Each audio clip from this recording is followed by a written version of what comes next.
আজ যাচ্ছি বিয়ের ভোজ খেতে। হ্যাঁ, পৌষ মাসে বিয়ের ভোজ, ঠিকই শুনেছো। রবীন্দ্রনাথের লেখা সেই অঞ্জনা নদীর তীরে চন্দনী গায়ের কথা মনে আছে?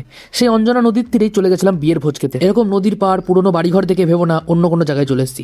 এখানে হাজার হাজার মানুষ বসে আজকে বিয়ের ভোজ খাবে, তাই আমিও তাদের মধ্যে একজন যে এই বিয়ের ভোজ খেতে এসেছে। তো অনেকেই জানো আমার বাড়ি কৃষ্ণনগরের শক্তিনগর এলাকায়, তো এই এলাকাতেই অঞ্জনা নদীর তীরে এত মানুষ ভিড় করেছে আজকে এইখানে বট এবং পাকুড় গাছের বিয়ে। তো বাংলার লোক সংস্কৃতি বা লোক কালচারে অনেক রকমের জিনিস হয় যেগুলো এখনো অনেকে জানে না।